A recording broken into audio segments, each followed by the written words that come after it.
Hello everyone. तो आज हम क्लास 12th फिजिक्स का एनसीईआरटी का एक ऐसा क्वेश्चन लेकर आए हैं जो कभी न कभी बोर्ड एग्जाम में मिलता ही है। तो बहुत ही सिंपल क्वेश्चन है कि calculate the number of electron in a cup of water. एक कप वाटर में कितने नंबर ऑफ इलेक्ट्रॉन होंगे।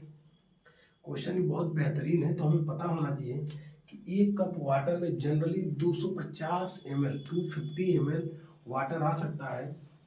तो हम इस क्वेश्चन को ऐसे देखेंगे कि एक कप में 250 ml से ज़्यादा वाटर नहीं आ सकता है। तो एक कप में कितने वाटर होंगे? 250 ml वाटर होंगे। H2O की बात कर रहे हैं। किसकी बात कर रहे हैं? H2O। कितने? 250। H2O क्या है? यही हमारा वाटर है। H2O क्या है? वाटर। तो सबसे पहले हम क्या देखेंगे इसमें कि मास ऑफ वाटर क्या है। तो मास ऑफ वाटर हमको मिल गया, मास ऑफ वाटर। और उसके बाद वाटर का मोलर मास निकालेंगे। तो निकालेंगे मोलर मास ऑफ वाटर। क्या निकालेंगे? Molar mass of water.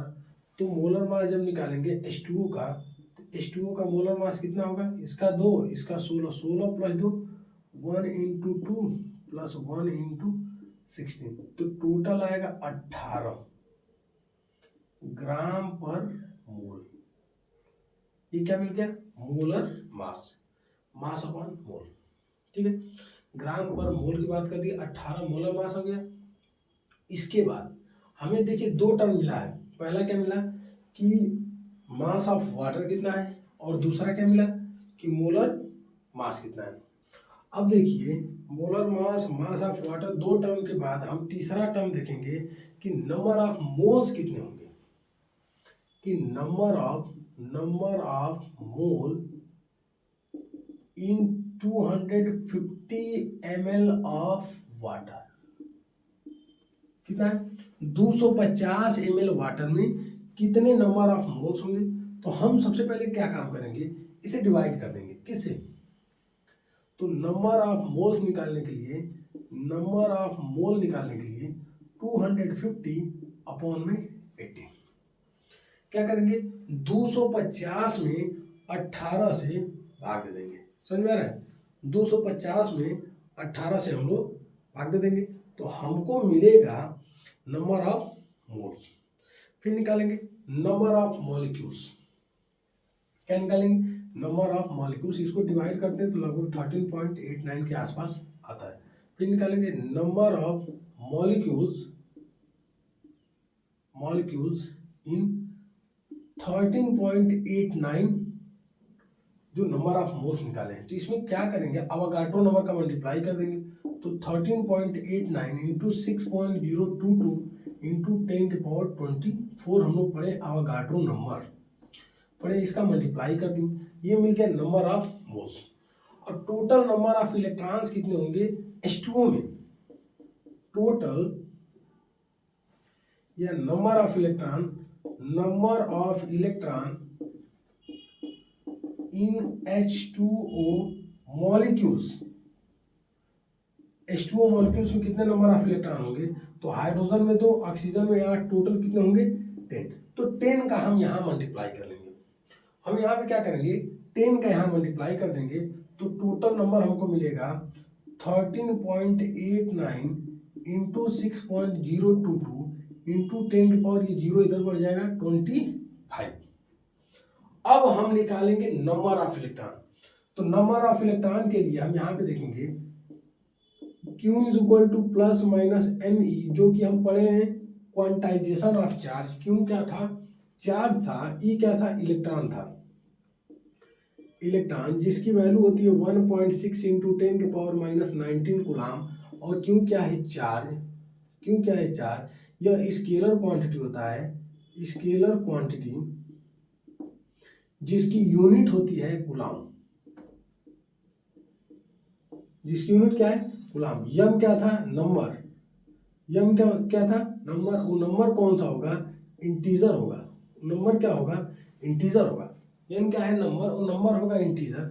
तो हम इस फॉर्मूले पे इसकी वैल्यू उठा के पुट कर देंगे। हमने क्या निकाल लिया, n, हमने क्या निकाला n।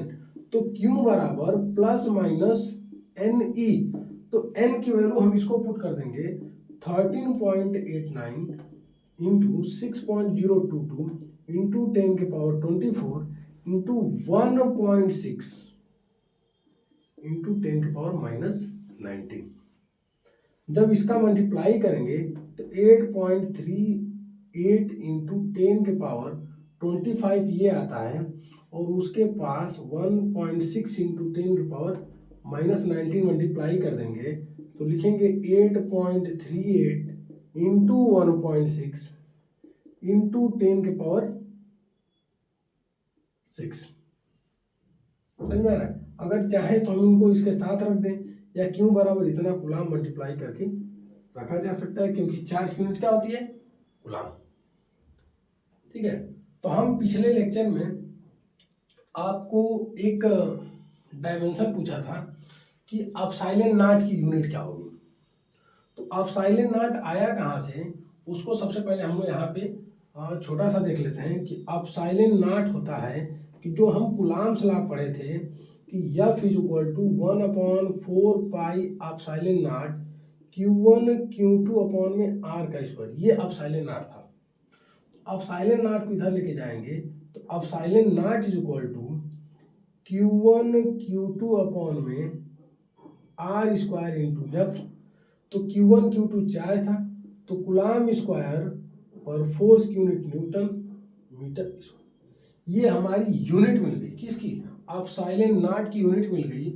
और इसका डायमेंशन क्या होगा, हम डायमेंशन भी यहीं पे आपको बताएंगे कि कूलाम्स की यूनिट होती है, कूलाम का डायमेंशन होता है ए टी, तो स्क्वायर है तो ए स्क्वायर टी स्क्वायर, और न्यूटन का डायमेंशन होता है एम एल टी के पावर -2, और मीटर का होता है एल का स्क्वायर। इस सारे टर्म को ऊपर लेके जाएंगे और यहाँ पे हम नोट करेंगे, यम ऊपर जाएगा तो यम के पावर -1, यल ऊपर जाएगा तो यल के पावर -3, टी ऊपर जाएगा तो 2 + 2 टी के पावर 4, और ए ऊपर जाएगा तो ए का स्क्वायर।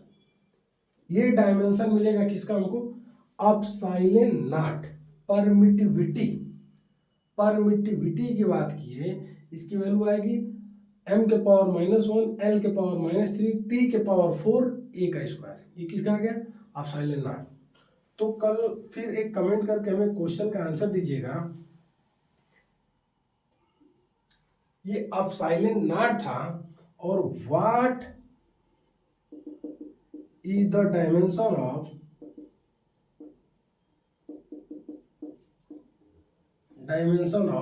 डायमेंशन के साथ उसकी unit, dimension and unit of